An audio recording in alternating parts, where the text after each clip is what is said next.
Hello, viewers from all around the world. This is the Melting Pot, and I am your host, Izo. Ladies and gentlemen, boys and girls, you're welcome to the show.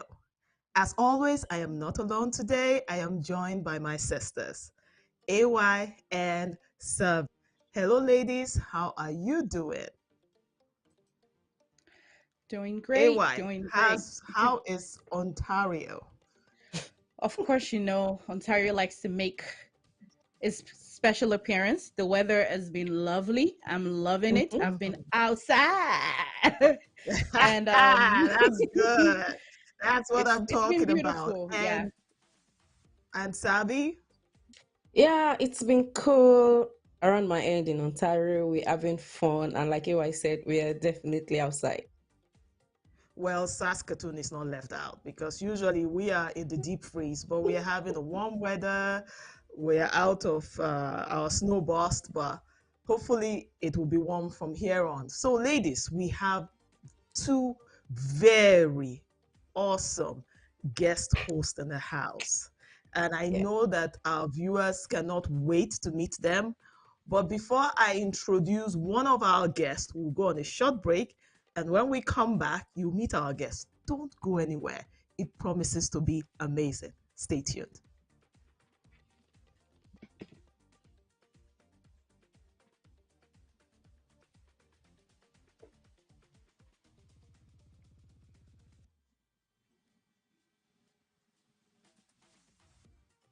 You're welcome back to the show.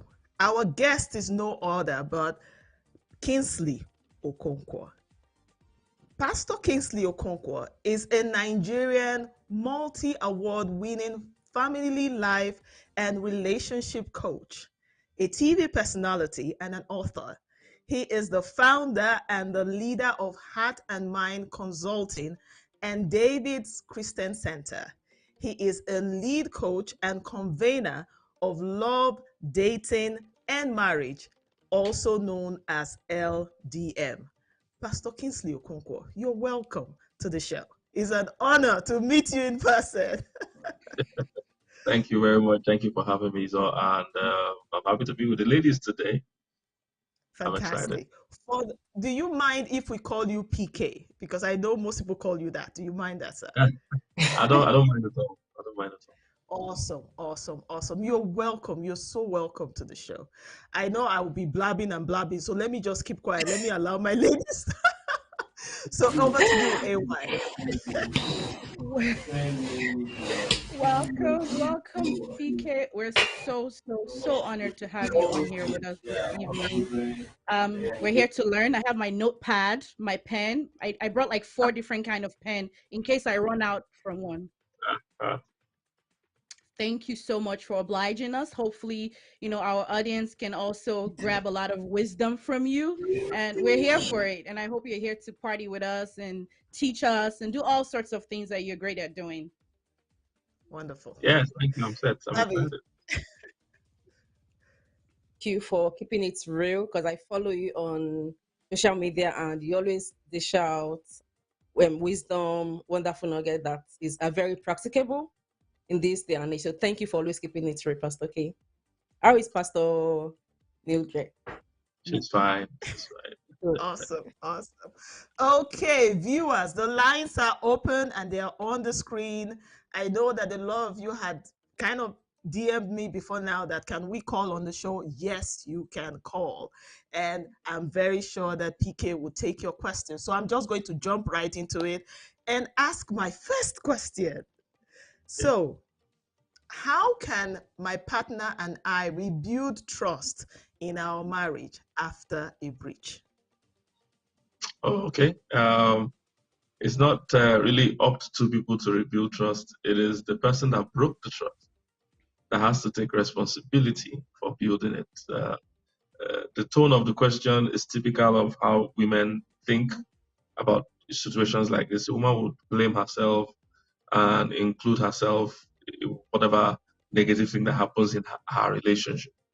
Uh, but really, it's the person that broke the trust that can rebuild the trust, and the person has to be willing to rebuild the trust. Because sometimes when people break trust, they're not willing to rebuild it. So you are now having to chase them and beg them, and they are now even giving attitude that, why are you monitoring me? Why are you checking on me? You know, the person that broke the trust needs to understand that he or she has, you know, hit something at the core of every relationship. Trust is not a negotiable in a relationship. A relationship is actually built on trust. That is all it is built on. It's built on the fact that I can count on you, I can depend on you, that you're going to be there for me no matter what's happening. So once trust is broken, you have hit the core of that relationship, and that person that broke the trust has to be willing to rebuild it. So number one, he has to be repentant from the action he did. He needs to agree it's wrong, because if he doesn't agree this is wrong or bad, it means he's definitely going to do it again. Secondly, he has to be willing to go through whatever it takes to rebuild that trust. So it involves truth, because he broke the trust by not saying the truth. He has to now start saying the truth. It involves time, because, you know, they say trust is lost in gallons, but it's built in drops. So you can break your trust in 1 second, but to build it back, you can't build it back in 1 second. So he needs to be willing to tell the truth over a period of time. That means from this time forward, if he says, I'm going to, you know, the mall, you know, we shouldn't find you somewhere else, or hear that they saw you somewhere else. You must start saying the truth. You must do it over a period of time. And thirdly, there has to be transparency. So those three things, generally, transparency means now be willing for me to check your phone, willing for me to check up on you randomly. If you're in places, if you need to do a video call, just to allay my concerns and worries, do that. So don't have the attitude of, why are you monitoring me? We have to monitor you. The last time we didn't monitor you, you went astray. So we have to monitor you. You understand? So you can't have all that kind of attitude. So it's really dependent. Everything lies a lot on the person that broke the trust. Catching someone in an offense doesn't mean they are ready to change. So don't confuse the two. You can catch someone cheating on you. It doesn't mean they're ready to change yet. So catching them is just the beginning. They must be at the stage where they see it's wrong and they're willing to commit to the process of rebuilding. Wonderful. Thank you so much. That was an awesome answer. AY, take it away.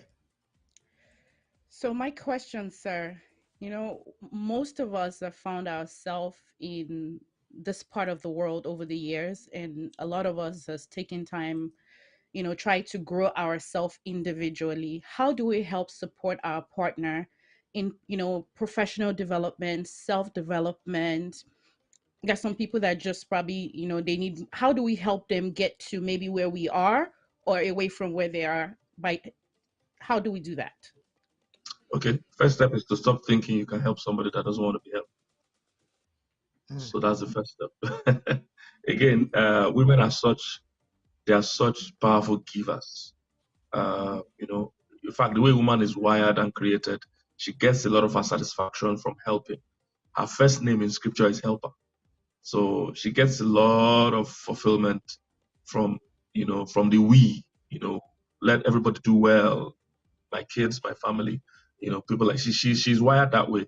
So, but one of the tricks is that it also makes her feel she can change people that don't want to be changed. So the first rule is to understand you can't change anyone. You can't help someone that doesn't want to be helped. The person must be willing. You can only help somebody that is ready to be helped. That's when the help works. But trying to motivate someone that doesn't want to go, you know, it's just a wasted time. What I think you can do is, if the person is not willing, is to just model growth to them and be patient with them. Then of course pray for them. But if they are not ready to go, it's going to be difficult. And if it's a lady, if it's from a lady's perspective, for instance, men are not so much externally motivated. So they need to come to the realization of something within them. They are more internally motivated. So that's why you can nag him for 100 years and it's just not going to budge. But the Bible says the heart of kings are in the heart of God. So it's better when something from within motivates them, and then you can help them at that point. But if they're not yet ready from within, just be patient, model. And in fact, they found out that men have, you know, two greatest fears. One of it is to be found inadequate. The second is to be controlled by a woman. So, so when you're even too pushy and too, you know, too intense, it doesn't even motivate him. It just makes him avoid you more and more. So yeah, pray, give him time, trust God that he will have friends and other things that will stimulate him. And lastly, if he's not ready to go forward, you just do the best you can do. I think the frustration most times is that we tie our happiness to other people, and the truth is that you cannot tie your happiness to somebody else because they might not just be at the same stage. Awesome. Awesome. Wonderful. Wonderful. I always like the way you approach questions. So I'm known as the feisty one in this group. So I'm going to ask a very feisty question. So in one of our episodes, we delved into sex amongst couples. Now, for those of us that have come this way, because of the way that the work works here, the schedule, sometimes you're on morning shift, your husband is on night shift and stuff. And so there was this conversation, should a couple that have been married for so many years now have a sex timetable? And it was a very robust conversation that some people were for it, some people were against it. Some people said that, okay, let me not give my opinion, but what's your take on couples having a sex timetable? Monday is this, Tuesday, and so on. But hold on, sir. Before you answer my question, I think we have a phone call. So wow, already? Come back to you. Yes, everybody wants to talk to him. Hello, caller. Welcome to the Melting Pot. Your name, and you have 60 seconds. Hello, can you hear me?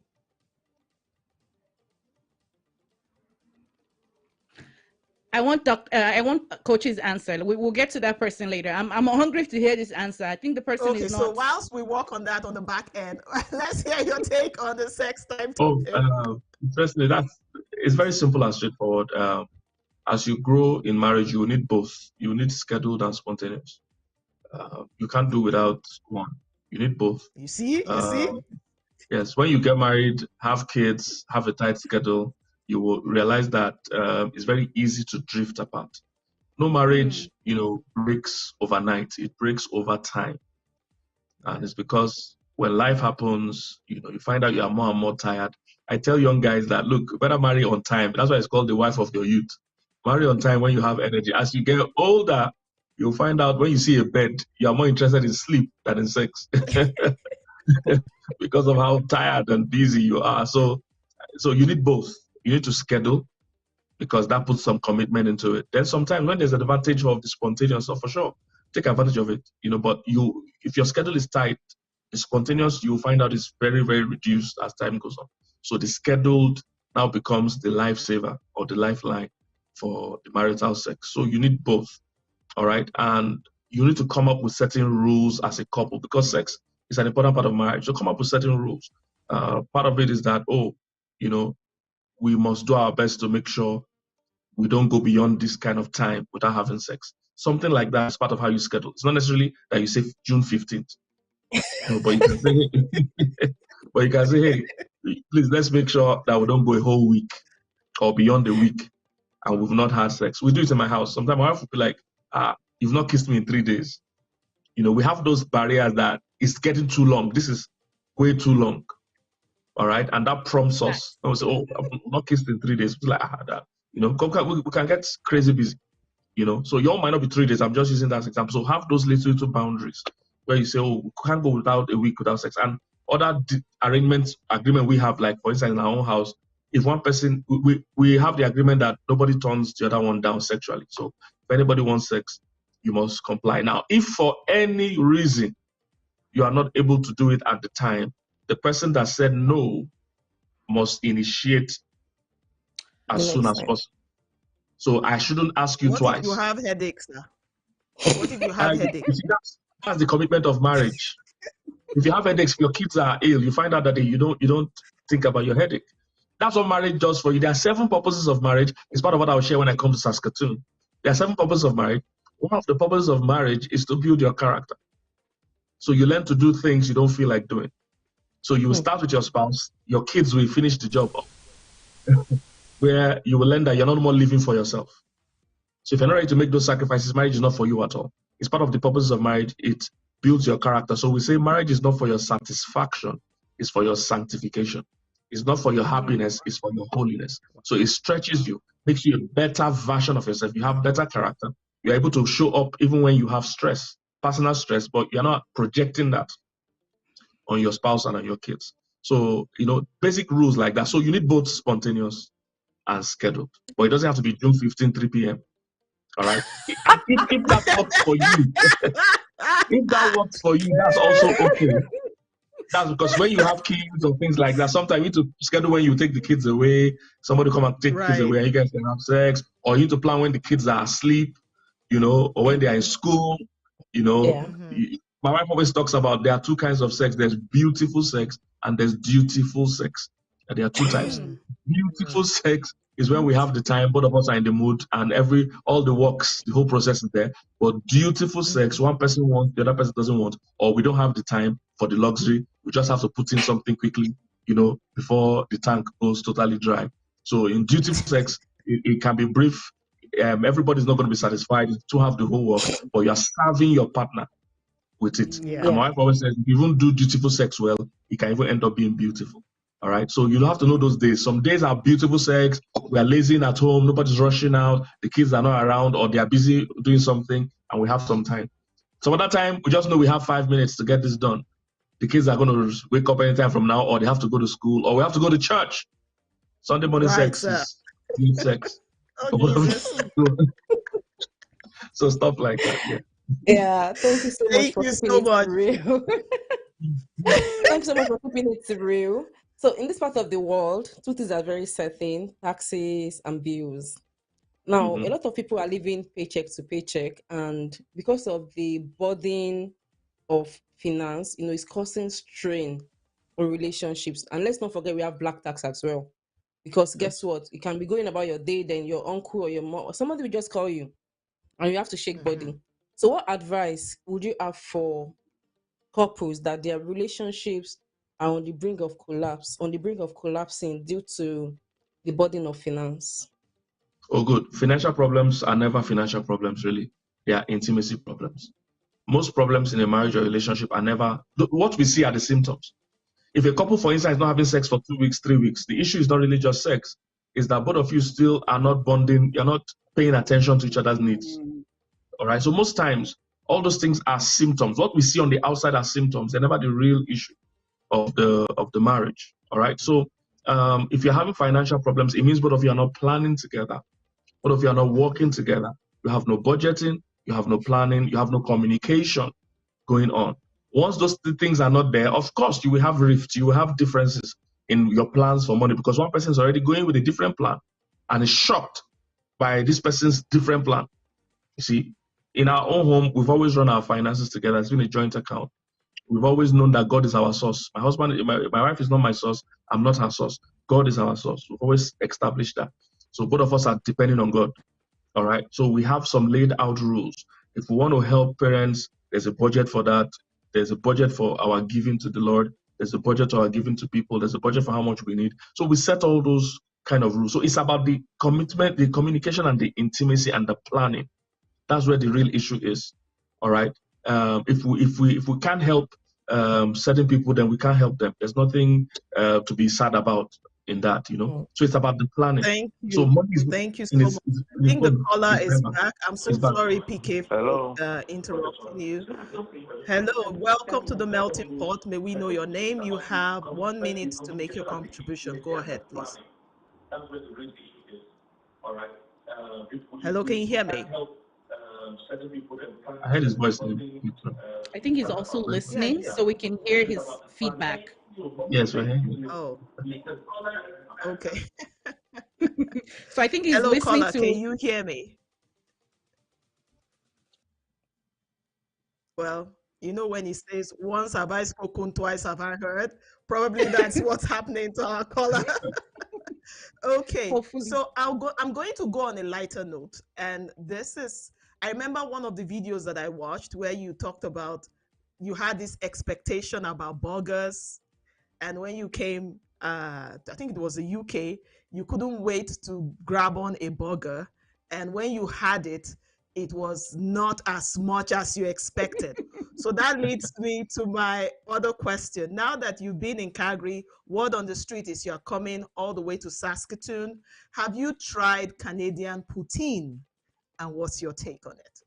I think I tried it our last visit. I actually do like it. I actually do like it. So Oh, if you yeah. guys He have it, likes I'm looking forward. poutine. I'm looking forward to it. Oh, awesome, awesome. So, like I said, word on the street is you are in Saskatoon. Do you want to tell us why you're here? I think it's best you phrase it as best as you could, sir, before we Okay. jump back to Okay. questions. I'm actually in Calgary now on my way to Saskatoon. Um, so I'm going to be there in a few days. We're here for the Love It in a Marriage conference. We believe that the world needs to learn the importance and the power of marriage. Marriage is the most powerful thing that God put on the earth. People just don't know it. Marriage is the most powerful institution God set up. And you really shouldn't be married and not have a more successful life. In fact, studies show, Harvard did a study that has lasted close to 100 years now. And what they found out was that, your relationships is actually the thing that will impact your life the most. That if you can do family right, you're going to live a longer, happier, healthier, and more successful life. Amen. If you marry, it's the most. And I didn't need science to do 100 years to tell me that. I could have just seen that from Scripture, because God has made that clear from the beginning. It's not good that the man should be alone. He knew that He created us for that union, and that everything we're looking for, all our dreams, can be fulfilled inside that union called marriage. It's just that people don't know the power of it, and they don't do it their best. They don't give it their best shot. And that's what we're here in Saskatoon to do, to help people just build a better understanding of how powerful marriage is and enjoy it. Enjoy it. It's one of the best gifts. It's the best gift God gave mankind. I'm telling you, if people can understand it, people leave their countries, African countries and all that, to travel to Canada because they want to have a healthier, better, and more successful life. But actually, marriage is the real thing. All right, it's never about the geography.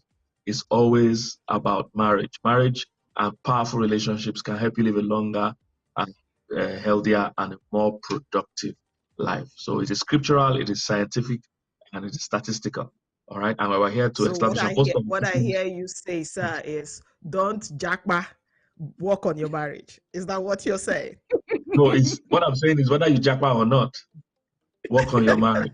Work on your marriage. Because everything is All sweeter right. So, when you have someone you love by your side. Everything is bearable, or at least more bearable. Yeah. All right. The only thing worse than being single and lonely is being married and lonely. So Yeah. Wisdom. That's deep, man. That's Wisdom. deep. Wisdom. That's Wisdom. deep. That's Wisdom. deep. That's So a quotable quote. what's your take about how different parenting styles affect marriages? So I will give an example. I might have grown up from a home where my parents was heavy on discipline, are very verbal when they are very strong when they are trying to correct a child, and then my spouse grows up in a home where it is all easy breezy. Okay, I have to take a call now. I hope this time around. Hello, Paula. Welcome Hello. to the melting pot. Can you hear me? Hello. Is it? I wonder if it's the same person, or maybe we should get the No, producer the to help first us one take a was a look at male. that. Yeah, Oh, okay. yeah. Okay. So I'll go on with my question. So how do we come to a middle Hello. ground when we are now? Oh, we I've heard the we hello. can hear Hello. her. Can you hear Hello. us? Caller, we can hear you if you can hear us. I think she dropped off. The baby is no longer crying. Right. Okay. So how do you come to a middle ground where you can merge both parenting styles, or you start a new style? So how do you handle that in a marriage? Oh yeah. When a couple starts a union in marriage, one of the things that is good to discuss kids. You need to discuss how many kids you're going to have, what will be your parenting style, what will be your ground rules. You guys used to always work as a team. One of the bad things that happen is when both parents are, working against each other. And once the kids even notice that, they take advantage of that. So you guys must have a united front. You must have basic rules. In fact, people just don't. People need to know that you need to set rules before you start the marriage. It's like a country. When you're starting a marriage, like a country, you must have constitution. You can't. It's not the day there's a car accident that we start deciding who is right and who is wrong. What's the right side of the road? Not that day we decide that. It's better to come up with basic rules of life, about this marriage. Or if we'll never argue in front of the kids, we'll never disagree in front of the kids. You can't insult me or rebuke me or scream at me in front of the kids. If you don't agree with something I'm saying, don't tell me in front of the kids. Let's have that discussion. Have those basic guidelines. It helps. And then we're raising kids. It depends on the kids. It depends on the kids. Some kids will be disciplined by the usual spanking or whatever. Some other kids, a threat is even enough for them, and some other kids, just a show of love is what will help them change. So understand your kids, basically.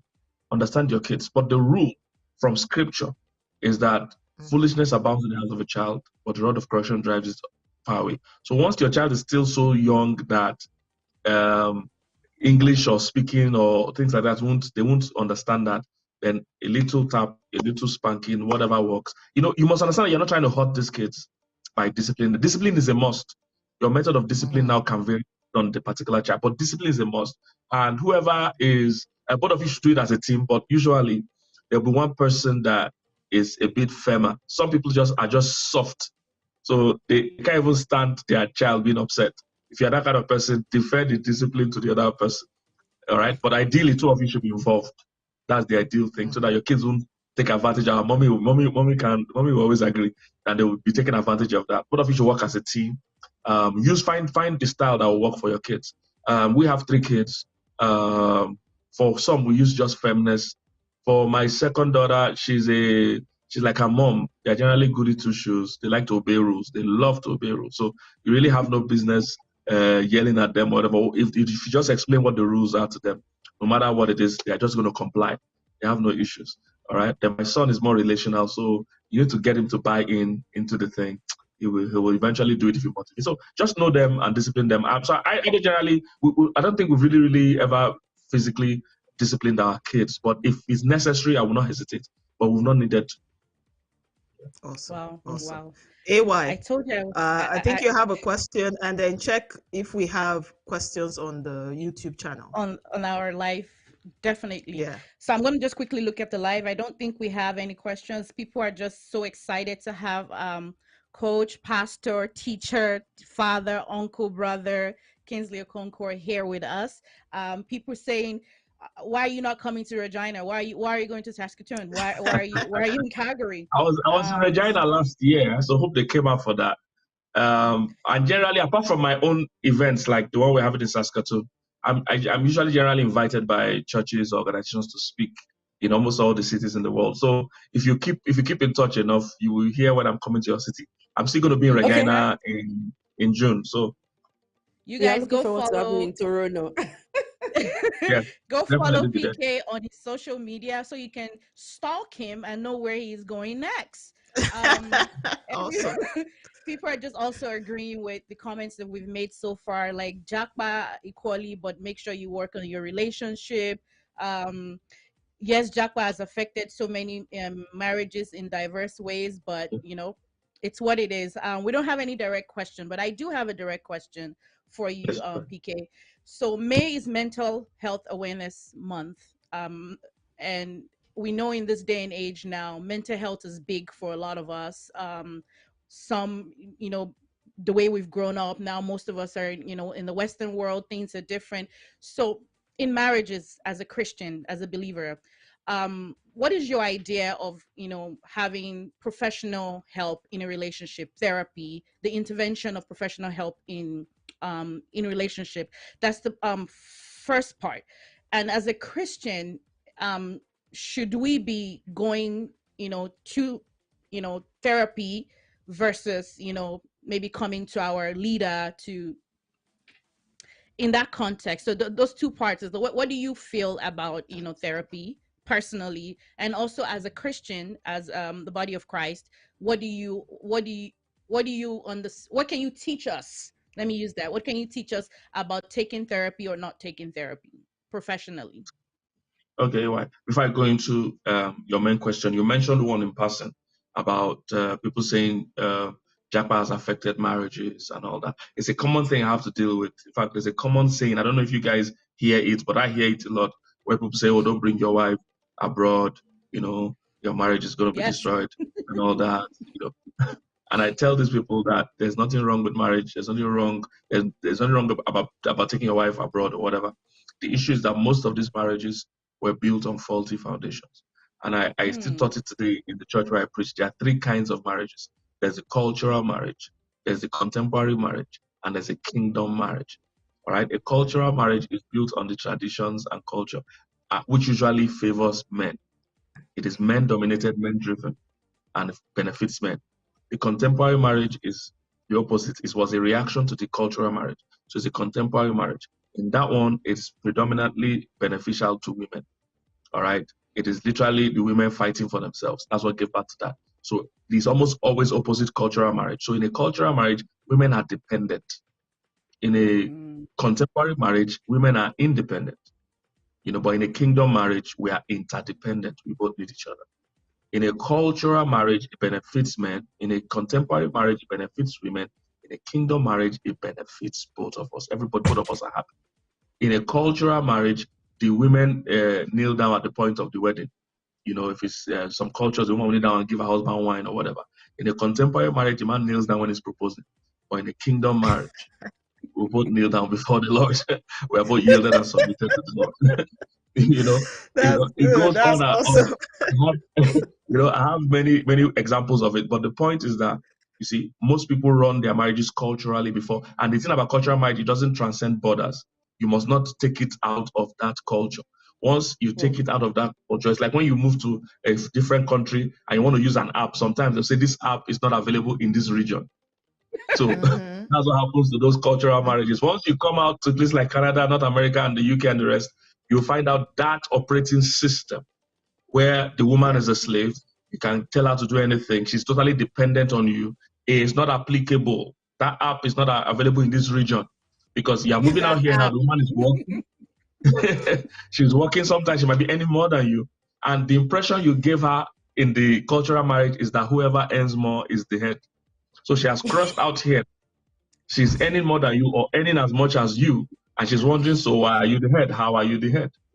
You see, you never built on the right foundation. As a man, you are not the head just because you are providing. That's not how it works. You ought to have been leading by love. You know, in the cultural marriage, the men believe there are some jobs they can't do. There are some things like I can't do dishes. I'm alpha male. I can't run errands. I tell them you can't be more alpha male than the alpha and the omega. Jesus is called the alpha and omega. If he can wash feet, my brother, you can wash dishes. You can't be more alpha than the alpha male. All right. So so by the time you cross, so you find out, and then the contemporary marriage is also bad because you find out in that contemporary marriage, the woman's main goal is to humble and humiliate the man. She wants to emasculate the man. So even when he needs the man to do domestic chores or whatever, he's shouting at him. He's saying, you must do it. He's saying, you have to do it. You know, it becomes a war. Well, all these things are not the standard. God's kingdom marriage is the standard. And in that one, both people are respected. Both people are loved. Both people work to help each other. All right. So if you can manage it well, I understand the real design of marriage. The real design of marriage will work in any community, in any country, and in any region. So be sure before you leave, if you are running a cultural marriage, before you leave where you are to another region, be sure that you have downloaded a new app that will function in that region. Okay. I like that. I like that. Awesome. I think I'm going to start using that now. I would throw in. There's so much. There's so much you have given in this short period of time, and again, one of the things I appreciate most is how real and how relatable your answers are.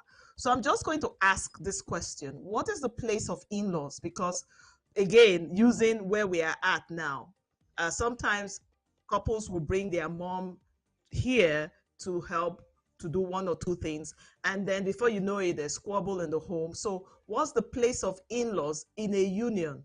In-laws being mother-in-law, father-in-law, sister-in-law, in-laws generally. What's the place? How far can they interfere in the union? Okay. Before I go into that, let me address a bit of what AY said. We skipped her question on mental health. Oh, on mental health. I was going to complain, but you know, Ah, Ifa and I, we always have it out because I made a note of it. I made a note of it, so I Sorry, didn't forget. I didn't forget. So for mental health, definitely we need professionals. In fact, a lot of times people have gotten me to book counseling sessions with people that do not have marriage problems but have mental health issues. All right. So a lot of some problems in marriages are not marriage or relational problems. So they don't need people like me. You don't need a relationship coach or marriage coach. These people there's a mental health issue here. You need to be talking to a mental health professional. So it has happened a few times where people have come for counseling and I find out what you guys don't have any issue relationally. This person needs attention. Something is going on. She has been strained or stressed or something. That's what she needs attention with. It's not people don't have a relationship problem. So for sure, talk to a professional for sure. Gone are the days when the pastor has the mindset that he's supposed to be able to solve all kinds of problems. Those days have passed.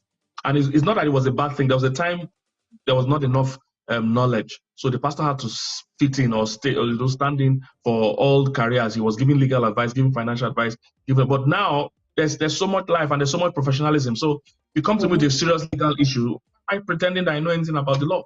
I don't know anything about it. I can't help you at all. So go and meet a lawyer. Go and meet, if you have a tax issue, go and meet a CPA or whatever. I can't help you. I don't know anything about it. So no need for anybody to pretend that they are good at what they're not good at. So let them go right to a mental health. There are many times I've had to refer people, go talk to somebody that's a professional. Now it's better when you have somebody that is also, if you're a Christian, for instance, it's better to have somebody that is both a Christian and a professional, because that way they can marry the two things that matter to you. All right. Because I had a couple that had sex issues and they spoke to somebody that is not Christian at all and told them to introduce flogging and beating. Yes, and they did. So after a while, though, one of them could not take it anymore. But they tried it, some flogging and all those things, So yeah, most people that are secular can just give you an advice that is against your faith. Can just say, "Oh, go and divorce your partner or introduce a new person to your sex bed. Both of you should keep run an open marriage." Things like that you don't believe in or you don't want. So, definitely yes. Talk to a professional for sure. I totally agree with that. Thank you so much for that. Thank you so much for sharing your thought on mental health. I also have a quick question for you. So, in marriage, it's expected that two should become one, right? Mm-hmm. But some other school of thought also believe that we should maintain our individuality, that we don't have to be joined at the hip. It's okay to have your own interest and our own interest. So, I just want to ask, what is your opinion on this? Two become one or individuality? It's okay. Yeah, it depends on what you mean by your own interest. For instance, if you mean, oh, my wife likes baseball and I like soccer, football, then that's fine. All right. But when they say the two shall become one, it means both of you are like one entity in the things that matter. So you are thinking, you have one vision, one mind, one plan, things like that. So in fact, one way you're running your finances, things like that. So both of you are one. So it doesn't mean we all like the same kind of movies. My wife loves Christmas movies, and all Christmas movies have the same storyline. So I get tired of it. I like action movies. If I watch a movie for 5 minutes, if nobody has shot anybody and nobody has threatened to shoot anybody, I'm already tired. People need to fight. So it doesn't mean we like those kind of small things together. No, but in the real essence of the marriage, we are one person. So you can't be talking about privacy or independence. I want my own space. No, that's not how it works. We are one body, one person. All right. That's where the power. In fact, that's what I want people to learn, because people are married, but they are just two people living together.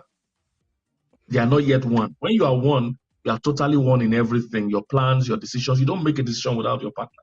In fact, we must discuss it before it becomes a decision. It's that discussion that gives birth to the decision. It's not that I decide, then I come and have a discussion. No. So you must understand how it works. And that's where the power of marriage is. Save two of you shall agree as touching anything to be done on my Father. So that's how it's meant to be. Wonderful. Thank you so much. We're going to go on a short break, and when we come back, we'll have our second guest. It's been awesome so far. Please keep trying to call us, we are going to take your call. We'll go on a short break. Don't go anywhere. We'll be right back.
Welcome back, our audience. This is the Melting Pot. I know you guys have all been listening. Our phone lines are still open. You can please call in, ask question. PK is still here with us, and I also have our second special guest coming in for us to spend. Our second special guest is going to also join us shortly, but I know PK was going to answer that question right before we went on the break. We'll let him answer that question, and then I will do the surprise, well, not a surprise, but I will then introduce our second guest for this evening. PK, Yeah, so thank you so much for yeah, spending time thank with us. I know we're far-fetched on time, but just take this question for us, and we really appreciate you, and hopefully we get to see you in Ontario soon. yes, I'll definitely come to Yeah. Ontario. Yeah, but Yeah. he's also asked the question on in-laws and all that. Again, everything boils down to intimacy. In fact, what we have discovered in our study of marriage and helping people is that all the symptoms, like we mentioned, are the things we see on the outside. They're always a pointer to the real issue, which is intimacy. And we know that when a couple has real solid intimacy, intimacy is not sex, by the way. When a couple has real intimacy, you find out that they can survive in-laws, they can survive interference, they can survive insufficient funds, they can survive infertility, infidelity, all the ins that is trying to destroy the marriage. They can survive it if just see your in-laws or interference is not what broke the marriage. It's that the marriage was not solid. That's what broke the marriage. You can't choose the challenges of life that will come to you. All you can choose is how committed both of you are to each other. Life will always happen. Work will come, schedule will come, children will come, financial strain will come. All those things are part of life. You're not going to avoid or dodge those things. They're going to happen. But just like the Bible says about the two houses that were built, one was built on the sand and the other was built on the rock. I said, when the rain comes, it didn't say if the rain comes, say when. Because it's going to come. Say when the storm comes, not if, it's going to come. He said the one that was built on the sand fell, and the one that was built on the rock stood. So it wasn't the rain that actually destroyed the house, because if rain destroyed houses, the one on the rock too would fall. It wasn't the rain or the storm. What destroyed the house was the foundation it was built on. So that's what destroys marriages. Canada doesn't destroy marriages. The UK doesn't destroy marriages. The US doesn't destroy marriages. What destroys marriages is the kind of foundation they have. So your in-laws are not a problem. Both of you have an understanding. Again, everything's about the rules you set. I and Pastor Bridget have a message titled The 10 Agreements We Had. It's on our YouTube channel. If you don't follow us on YouTube, you can do so. 10 Agreements We Had for Marriage. In-laws, one of the areas you must also agree. What are the boundaries? There must be clear boundaries. Your mother doesn't come ahead of your wife. The principle of marriage is clear. You will leave father and mother and cleave to your wife. So in the order of priority now, your wife or husband comes first. Then you extend your former family is now your extended family. So everybody has their place. So your mother or father are not competing with your spouse. No.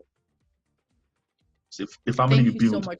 has more priorities than the family you came from. That's word on the map, and I hope our listeners are, they are Are really listening. listening and are I really feeling. do. Yes. I really do hope so. I know I need to introduce our next guest, but I have just one personal questions to ask PK. Your books, you've written so many books that I've seen, but unfortunately I can't seem to get it here in Canada. Is there a way, or how can we get this lovely books that you've written for, individuals, couples, family? How can we get our hands on it here in Canada? Oh, all our books on Amazon. So if you just Amazon. search my name on Amazon, you'll see all our books. They're on Amazon. You hear that? You hear that, everyone? You can go on Amazon and grab those books, because this wisdom, I feel like we need to have it written where we can always go back to it and reference it. So right now I'm going to introduce our next guest. PK, please don't leave us just quite yet. I just want to bring a Don't friend leave us. Don't leave of us. the house, because in my other life I used to be a comedian, but what had Ah, happened was I really? didn't really I didn't blow. So I have Otolorin Kende Peter, also known as KennyBlaq. KennyBlaq is a Nigerian comedian and singer. Kenny started his career back in 2008, if I believe. I've been following him that long, and he has performed top comedy events with the big names that you see. He's been around. His genre of comedy is great, it's lovely. He keeps you laughing once he gets on the stage. Fortunately for a lot of people, KennyBlaq is here in Canada right now. He's on tour, and I know some people have snagged all the tickets. So maybe if I'm nice to him today, and the way I've introduced him, he will, you will throw me a all access pass to come and meet him wherever he is. Everyone online, everyone here with me, please help me welcome KennyBlaq. Thank you very much. Hello. Thank you. With this introduction, I'm supposed to just log off and go and dance for 2 hours. It's plenty. Wait, before I say anything, PK is good to see you. You know, PK is like a son to me. I remember when he started ministry, he called me and said, Listen to you. Kenny, I want you to mentor me. I'm PK, I'm proud of you. Call me tomorrow, let me see what you can do for me. If you think I am funny, listen to PK. He has punchlines. Good to see you, sir. Good to see you, man. It's been a while. Even though we both live in Yes, Nigeria, so it's easier to meet out here than in Nigeria. Abio. Yeah, I can't even lie. This Canada weather is bipolar. The one outside now, 2 hours ago it was hot. Don't abuse our weather. We like it that way. As I speak, I cannot even lie right now. 30 minutes ago it was hot. Now smoke is coming out from my mouth. We give God praise. I'm used to it. Welcome to Canada. Welcome to Canada, Kenny. Thank you. Welcome. We appreciate you for taking time out of your busy schedule to join us. Yeah. Quickly, just I know I've gone that very $1 million US dollar introduction. Just quickly tell us a quick reason why you're here in Canada. What have you seen so far? What are you looking forward to see? And when is your next show, so we can get people to come, quickly run and go get that ticket. Okay, I'm here for the KennyBlaq in my feeling store. I'm presently backstage. I just finished performing at the worship experience. Moses Bliss just got on stage here in Toronto. Yes, so that is justified, I had to, if you see where I am right now, I just hope the person in front of this door will not come outside. But if you need to come outside, we're outside. So we're here for KennyBlaq in my feeling store. We did Sudbury, Windsor, all they say it's all hour. Called the airport. You guys call it Ottawa, but they say it's Ottawa. I don't know where the R is in the spelling, but there's no, but it's Ottawa. So I'm in a place called Toronto, but they said it's Toronto. Oh God, we have mercy on us. Yeah, so we're here for the My Feelings tour. We've out of 11 cities, we've done 3. This weekend we are shutting down Toronto, we are shutting down Halifax, and we are coming to Saskatoon. I don't know about Saskatoon. I can't pronounce it, so don't try it. So I'll come to Saskatoon, the place.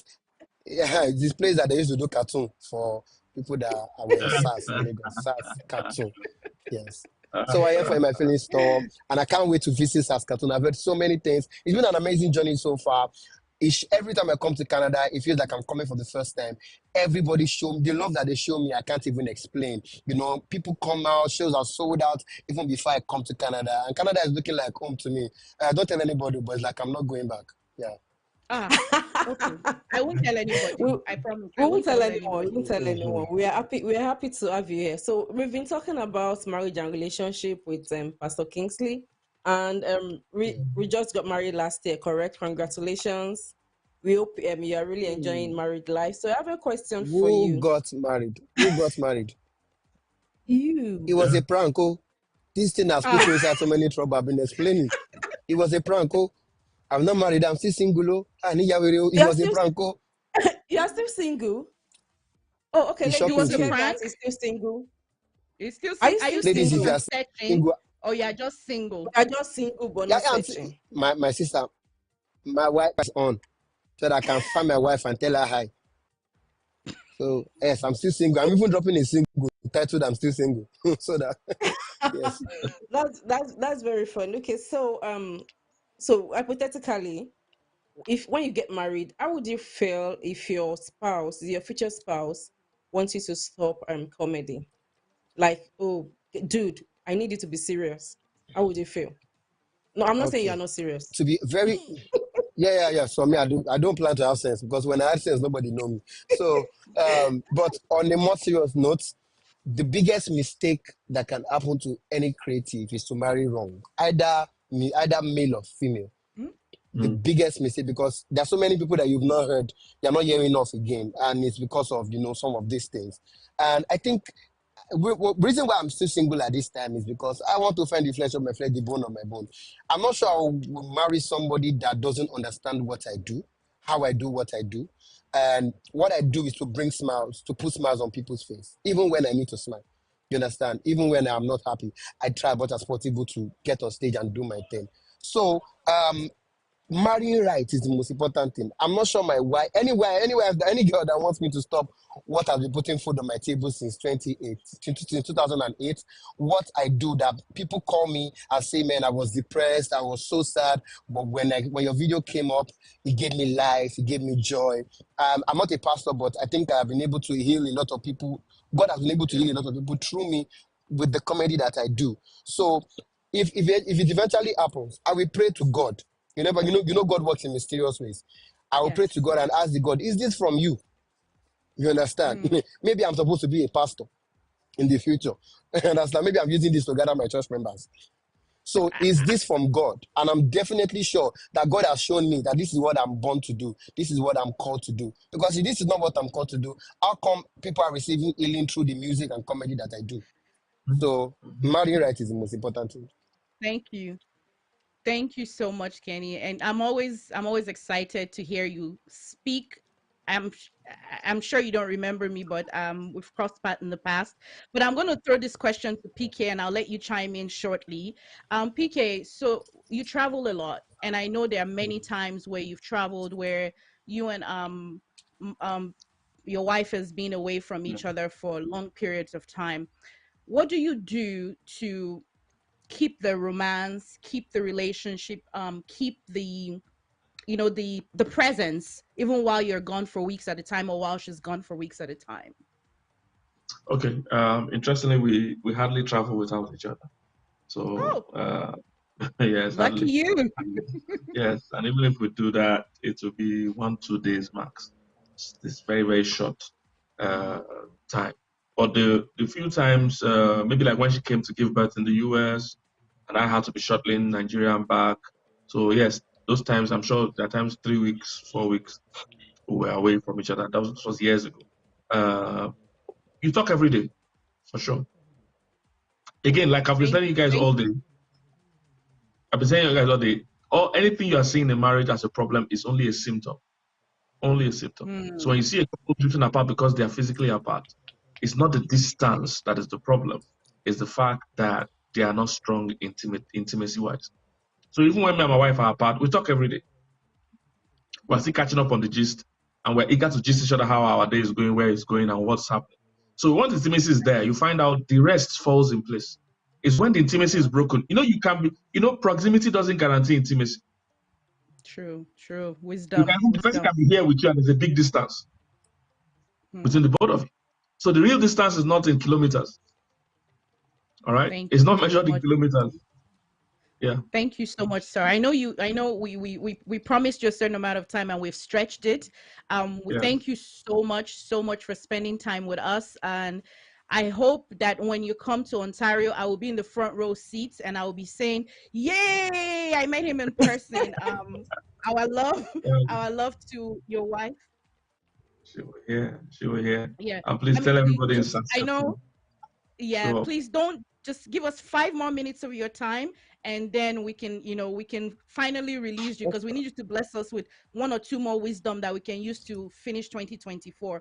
So we're going to quickly run back to Kenny. I know, Kenny, you're also outside, you're trying to spend time with us. We appreciate it. I'm going to throw it over to Savvy to ask you a few questions, so you can also the thing pay me. This is my producer. I'm supposed to be in that show right now, standing next to you. Is the producer. Exactly. He said I have to Yeah, be on we're here supposed to be at that show in because I'm Toronto. 25 minutes away from where Wow. you are right now.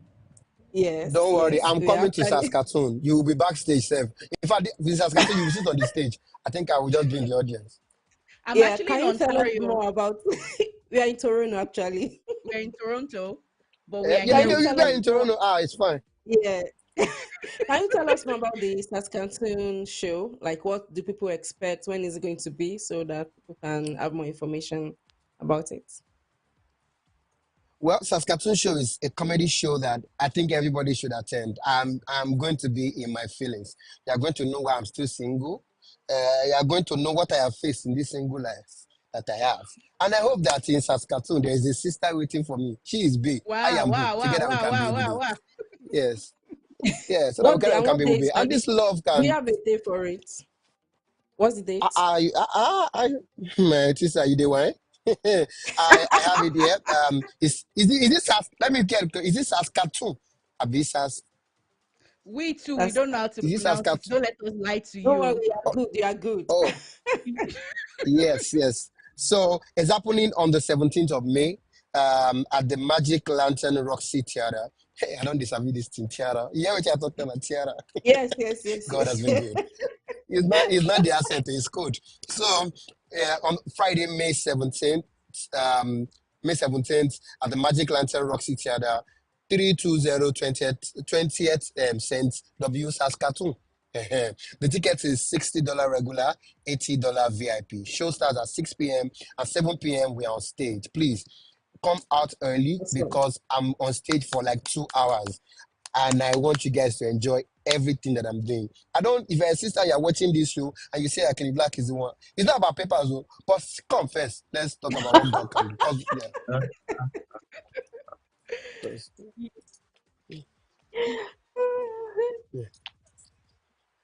Pastor That's K. it. I'm coming with Aproko and Ajele. Oh. Yes, beautiful show. Oh, nice. Wow. Nice. Savvy, we might need to fly to Saskatoon. Maybe we'll talk about it with the producer. I know. We'll go and Don't worry.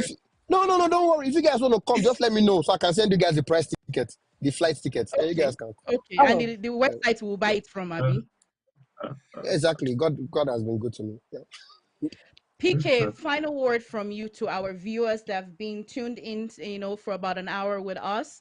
Any wisdom, anything you want us to know that's coming up also in the nearest future? Okay, so I'm going to be in Saskatoon this Saturday also. Looking forward to an amazing time of sharing and coaching and teaching. When I was coming into North America on this trip, I came in through the US, and the custom man that met me at the border asked me what I do for a living. And I usually like that part of my interaction with them, where I tell them I'm a marriage coach. And every single time I get a reaction whenever I say that, every single time. So this guy, white guy, when I said it, I'm a marriage coach, he gave me the look. I always get that look. He gave me the look. So, I smiled, and he asked me, do I know why he gave me that look? I said, no. He said, because 90% of the people that work here are divorced. Men that work at the border with him. He said 90% of them are divorced. So whether I would like it or not, marriage is still a big deal. It's still affecting people. And the number one way to get this area of your life right is to be intentional. It's to be intentional about it. And attending meetings like the one we're having on Saturday it's definitely one of the ways you show intentionality in having a better relationship or marriage. So look out for it, come out for it, and even beyond that conference, be intentional about learning about relationships. All right. What book are you reading? What podcast are you listening to? What YouTube channel are you plugged into? Add that part of the knowledge, all right, into your life. It's one of the non-negotiable areas of life.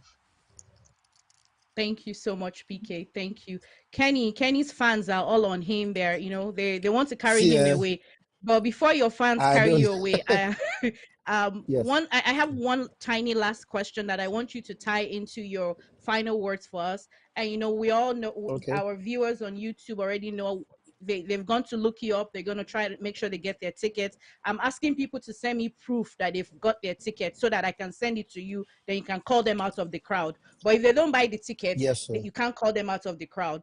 So you posted Please, I not don't too want to go long back ago, a by few road. days ago. You posted a few days ago that something about what's the most risky thing people have done for love. Yeah. Since we're in front of PK now, tell us what is Yeah. the most risky thing that you have done for love. Since you are still Very searching, good. It was maybe in that girl Ejigbo. can hear it. It was in Ejigbo. PK, if you know what happened, you know that part when before I became the KennyBlaq, you know, there was this girl that was, you know, we were very close. So she stays in 2 streets after my street. So one day I escorted her to her. Every time I escort her to her house, I always run back home because everywhere is bush. So she does not know that when I walk back home, I don't walk, I run. No single people that are listening to me understand this part of our life. When you're escorting somebody, you escort her to her house, when you're going back, you run. Because there's bush, there's no light. So this day rain was falling. I don't know. It sounds funny, but it's the real life. I don't know where to pop off. And put that pop off paper inside nylon. Pop off nylon. It was about to rain. You know that windy rain? Pop off nylon pursue me. Pop off nylon pursue me from. I don't know if you can relate. Pop off nylon pursue me. But no matter what, now when I find the one for me, I don't care even if she stays in Mowe in Lagos. I will look for her because I know that she will take more risk for me. Because it's risky, this rain. So, but basically, if you don't take risk, I'm not sure that you can actually understand that person. You see, it is in the risk that I took that I understood that this person is the one for me. Because normally I will not go back the following day with that pop-off line. But yeah, she's married now.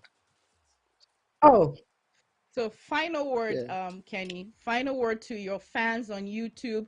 To me, one of your biggest fan. Don't tell anyone that I'm your biggest fan before US, now Canada. Give us final word. Please come out for me. The producer book coming. He has not booked return. I don't want to go back with camel or sheep. Please. Saskatoon on Friday, 17th May 2024. And because PK is here, I'm going to do one joke that PK liked so much back in those days. I remember the last time I did this joke in front of him. I love that joke. Oh, we're losing Kenny. His network or his battery. Okay. Yeah. PK, it has been an honor being in the same space with you. And thank you for gracing our screen. To our fans also, today is our final episode of season 2. So it was a privilege to have PK and Kenny with us on our last episode for this season. We're just taking a short break. We'll be back shortly, very soon. We need to, you know, of course, recalibrate, create some new ideas and conversations for our lovely audience. While we're away, our YouTube channels is there for you. Oh, Kenny's back. Okay, let Kenny quickly do his joke for PK, because you know this is a I've sent the money to the manager's account. So yeah, quickly do that joke. So I belong to the choir.